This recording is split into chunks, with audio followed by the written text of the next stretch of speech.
বন্ধুরা ওল শাকের ডেটা আর দেখুন বাগদা চিংড়ি এই রেসিপিটা কিন্তু খুবই সুন্দর হয়। একবার বানিয়ে বাড়িতে খেয়ে দেখবেন, ভিডিওটা পুরো দেখবেন কেমনভাবে বানিয়েছি। আর যারা সাবস্ক্রাইব করেননি তারা অবশ্যই সাবস্ক্রাইব করবেন আমার চ্যানেলে। দেখুন তাহলে কেমনভাবে বানাই আমি রেসিপিটা। নমস্কার বন্ধুরা, স্বপ্ন কিচেন অ্যান্ড ব্লগে আপনাদের স্বাগত। আগের বার সুদীপের পিসির মেয়ের বাড়ির থেকে বাগদা পাঠিয়েছিল, বিরিয়ানি বানিয়েছিলাম। আবারও পাঠিয়ে দিয়েছে 6টা, আরও অন্য মাছও দিয়েছিল। আমার শাশুড়ি মাকে 2টো দিয়েছিলাম, আর এই আমরা 4টে নিয়েছিলাম। এগুলো দিয়ে আর এই শাশুড়ি মা বাড়ির থেকে পাঠিয়েছে ওল শাকের ডেটা, এগুলো দিয়ে আমি একটা রেসিপি বানাবো। এগুলো আগে কেটে নেব। বাগদা চিংড়িগুলো কেটে ধুয়ে নিয়েছি। 2-3টে আলু আমি কেটে এরকম লম্বা করে পাতলা পাতলা করে কেটে নিয়েছি। আর এদিকে ওল শাকটাও আমি কেটে ধুয়ে নিয়েছি, খোসাগুলো কিন্তু ছাড়িয়ে নিয়েছি।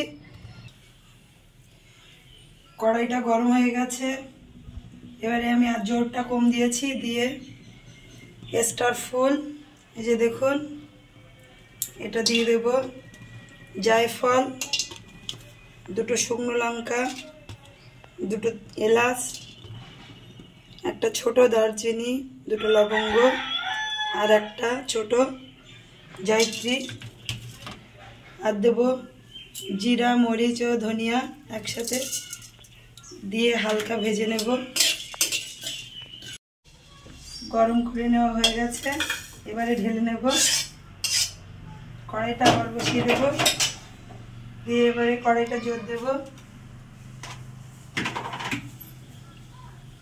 সাদা তেল দেব কড়াইতে, কুচনো পেঁয়াজ দেব, কুচানো লঙ্কা দেব,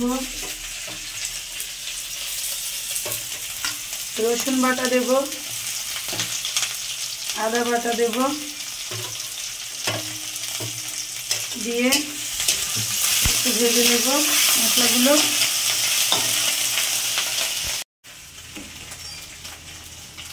পরিমাণ মতো হলুদ গুঁড়ো দেব।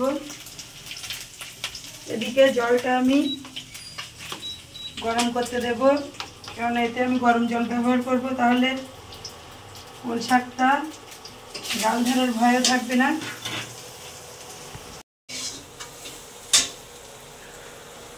লঙ্কা গুঁড়ো দেব পরিমাণ মতো, কেননা আগে কাঁচা লঙ্কা দিয়েছি আমি।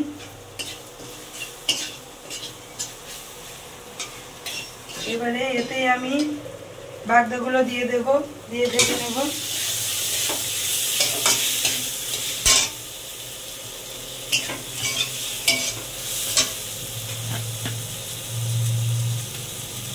পরিমাণ মতো লবণ দেব, একেবারে আমি লবণটা দিয়ে দেব।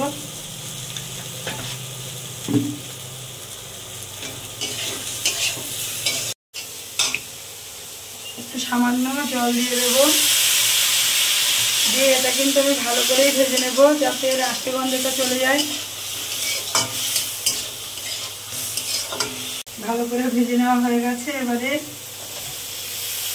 আলুগুলো দিয়ে দেব।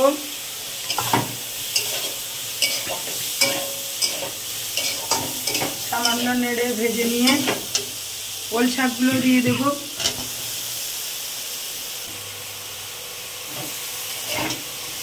দিয়ে আবারও 2 মিনিট ভালো করে ভেজে নেব।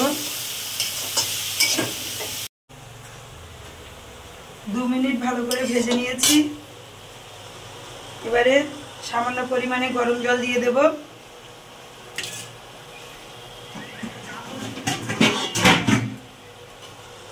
দিয়ে ঢেকে রাখবো। অল্প করেই জল দিলাম, কেননা ওল শাক দিয়ে জল বেরোবে। এটা ঠান্ডা হয়ে গেছে, মশলাগুলো এগুলো গুঁড়ো করে নেব। এবারে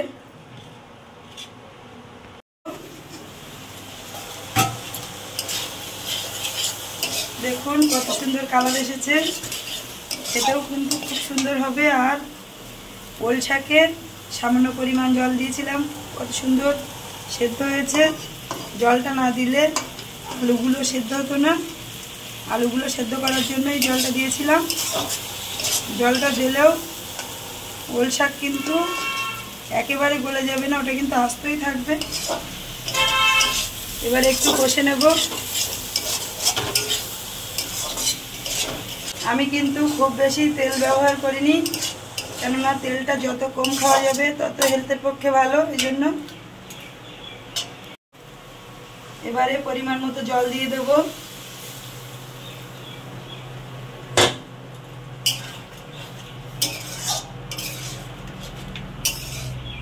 গরম জল দিয়েছি কিন্তু আমি। এবারে ঢেকে রাখবো। তরকারিটা আগলা করে নেব। বন্ধুরা, ঢাকনাটা আগলা করতে এত সুন্দর সুগন্ধ বেরিয়েছে, মনে হচ্ছে যে এক্ষুনি খেতে বসে যাই। এই যে গুঁড়ো মশলাটা দিয়ে দেব, যেটা আমি গুঁড়ো করে নিয়েছি। এবারে এগুলো দিয়ে দেব।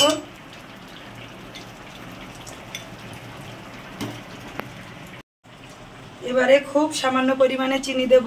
আপনারা চাইলে বেশি দিতে পারেন, চিনিটা আমরা পছন্দ করি না কেউ, ওই জন্য খুবই অল্প পরিমাণে চিনি দেব।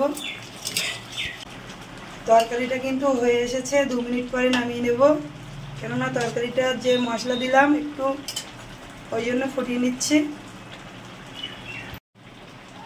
2 মিনিট হয়ে গেছে। এবারে আমি গ্যাসটা অফ করে দেব। তরকারিটা এবারে আমি একটা প্লেটে ঢেলে নেব। বন্ধুরা, তরকারিটা দেখেই বুঝতে পারছেন আপনারা কত সুন্দর হয়েছে। আর আমি ভিডিওর মাঝখানে চুরি করে কিন্তু একটু খেয়েও দেখেছি, খুবই সুন্দর হয়েছে। আর এখন আমরা খেতে বসবো না, একটু পরে বসবো। আশা করছি ভিডিওটা আপনাদের পছন্দ হয়েছে। আর একবার রান্না করে না খেয়ে দেখলে বুঝতে পারবেন না। দেরি হয়ে গেছে বলে ভাতটা একেবারে চাপিয়ে দিয়েছি। আমার এই রেসিপিটি যদি আপনাদের পছন্দ হয়ে থাকে তাহলে লাইক, শেয়ার ও কমেন্ট করবেন, ও কমেন্ট করে জানাবেন আমাকে। আর যারা এখনো সাবস্ক্রাইব করেননি অবশ্যই সাবস্ক্রাইব করবেন। ভিডিওটা আজকের মতো শেষ করছি, দেখা হবে পরবর্তী ভিডিওতে।